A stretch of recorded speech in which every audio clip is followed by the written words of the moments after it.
Fareler ve insanlar, hayatta kalmanın hayal kurmaktan daha kolay olmadığı bir dünyada geçer.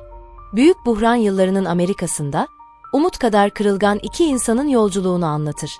Bu hikaye, dostluk, yalnızlık ve gerçekleşmesi neredeyse imkansız bir hayalin, insanı ayakta tutan tek şey olup olamayacağını sorgular. Roman büyük buhran yıllarının Amerika'sında, insanların hayatta kalmaktan başka bir şey düşünemez hale gelmesiyle başlar. İş vardır ama geçicidir. Ekmek vardır ama güvencesizdir. Umut ise en pahalı şeydir. İşte bu dünyada iki adam yürümektedir tozlu bir yolun kenarında. George Milton ve Lennie Small. Bu iki adam, görünüşte birbirine hiç benzemez. George, kısa boylu, zeki, çevik ve konuşkandır. Lennie ise iri yapılıdır. Gücü vardır ama aklı çocuk gibidir. Söylenenleri çabuk unutur. Neyi neden yaptığını çoğu zaman anlayamaz. Ama Lennie'nin kalbi temizdir. Kimseye bilerek zarar vermek istemez. Sadece dokunmayı, sevmeyi ve yumuşak şeyleri hissetmeyi sever. Onları bir arada tutan şey ise sadece yol arkadaşlığı değildir. Onları ayakta tutan şey, paylaştıkları bir hayaldir. George ve Lennie, sıradan mevsimlik işçiler gibi değildir. Çoğu işçi yalnızdır. Kazandığını içer, kumarda kaybeder ve bir sonraki işe sürüklenir. Ama bu iki adamın bir hayali vardır. Bir gün kendilerine ait küçük bir çiftlik alacaklardır. Bir parça toprak, küçük bir ev, birkaç hayvan.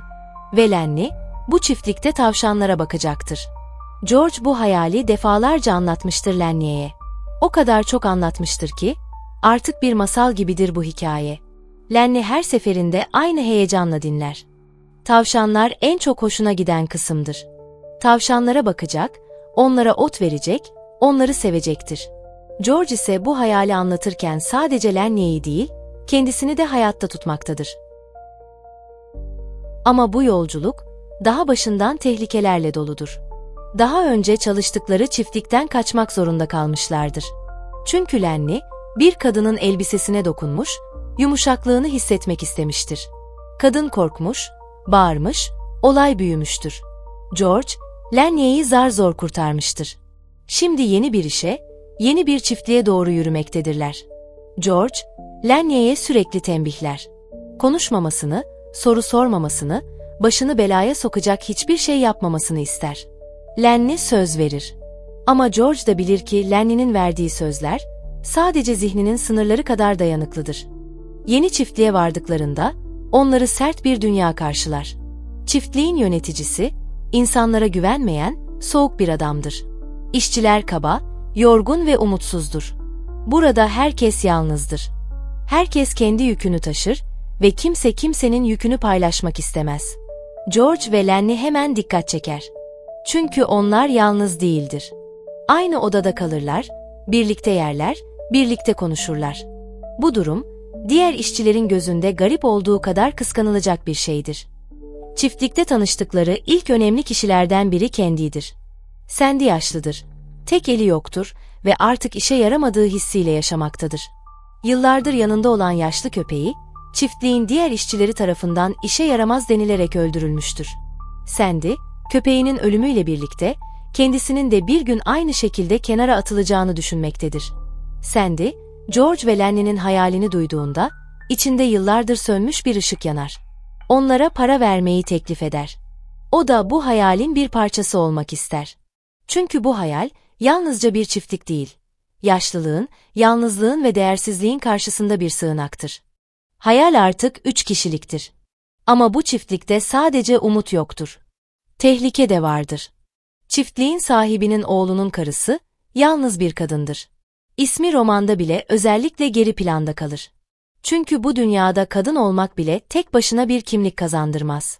O, sürekli ilgi arar, konuşmak ister, varlığını hissettirmek ister. Ama erkekler ondan uzak durur. Çünkü başlarına iş açacağını bilirler. George, Lennie'yi bu kadından özellikle uzak tutar. Çünkü Lennie'nin kontrolsüz gücü ve dokunma isteği, yanlış bir anda felakete dönüşebilir. Bir diğer önemli karakter Curley'dir. Çiftlik sahibinin oğludur. Sürekli kavga arar, kendini ispatlamaya çalışır. Özellikle Lennie gibi iri birini görünce rahatsız olur. Çünkü gücü vardır ama özgüveni yoktur. Curley, bir gün Lennie'ye sataşır. Lennie ne yapacağını bilemez. Georgiou'nun karşılık verme işaretiyle Lennie, Curley'nin elini sıkar ve kemiklerini kırar. Bu olay, Lennie'nin gücünün ne kadar tehlikeli olabileceğini bir kez daha gösterir. George korkar. Çünkü Lennie'nin gücü, aklıyla dengeli değildir.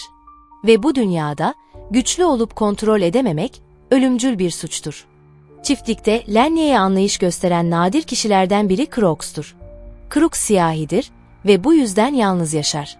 Irkçılığın sıradan olduğu bu dünyada, onun yeri ahırın kenarında, insanlardan uzaktadır. Crooks da yalnızlığın ne demek olduğunu çok iyi bilir. Lennie bir gün Crooks'un odasına gittiğinde, Crooks ona gerçeği söyler.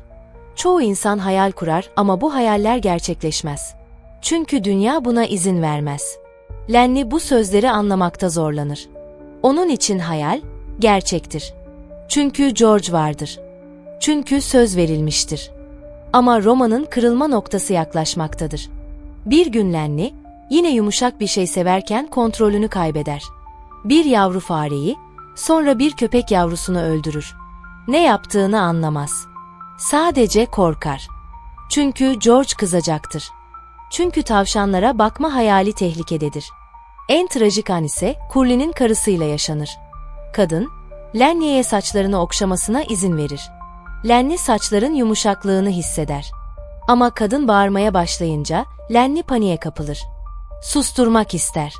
Gücünü kontrol edemez. Ve kadın ölür. Bu, geri dönüşü olmayan bir andır. Lennie kaçar. Georgiou'nun daha önce söylediği yere, nehir kenarına gider. Çünkü George, başı belaya girerse oraya saklanmasını söylemiştir. Çiftlikte alarm verilir. Curley intikam ister. Lennie'yi öldürmek için silahlanır.